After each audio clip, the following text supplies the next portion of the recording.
Innamal mu'minuna idza dzukirallahu wajilat qulubuhum wa idza tuliyat 'alaihim ayatuhu zadatuhum imana.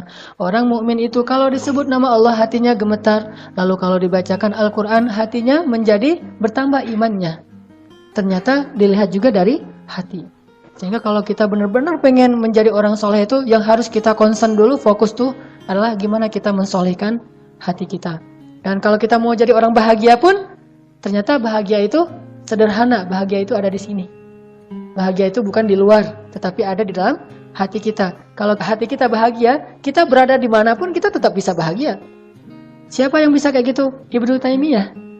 Kata Ibnu Taimiyah, surga saya itu di sini. Surga saya itu bukan di pantai, bukan di gunung, bukan di mall, bukan dimanapun, bukan di kafe. Surga saya itu fi qalbi jannati huna, kata Ibnu Taimiyah. Surga saya itu di sini, di dalam hati saya. Sehingga ketika beliau di penjara, beliau tetap bahagia.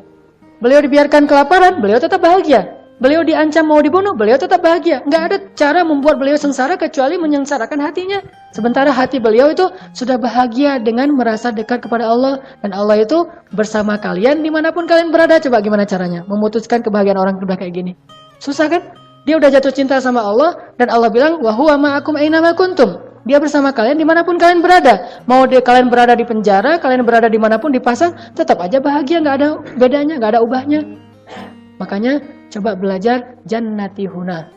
Surga saya itu di sini. Wa jannati fi qalbi. Surga saya itu ada di dalam hati saya. Happiness is simple. Kebahagiaan itu sederhana sekali gitu. Kita nggak perlu banyak uang untuk bahagia, walaupun kalau banyak uang bahagia juga sih.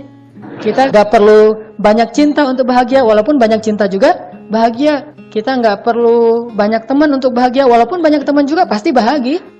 Tetapi itu bukan itu intinya. Sehingga kalau kita ditinggalkan oleh teman kita, jadi kita kurang bahagia, enggak.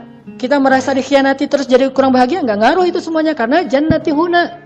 Bukan jannati fi ashabi, jannati fi amwali, jannati fi baiti. Enggak, bukan baiti jannati, qalbi jannati. Hatiku surgaku, bukan rumahku surgaku. Kalau rumahku surgaku berarti rumahnya harus gede gitu. Rumahnya harus apa? Walaupun mungkin pasti pesannya adalah keluarga, tetap aja masih eksternal. Yang lebih dahsyat lagi itu kalau qalbi jannati, hatiku adalah surgaku. Sehingga kalau hatinya udah bahagia dengan tempat yang memang dia pantas bahagia, maka dia akan bahagia walaupun dalam kondisi yang paling sulit sekalipun.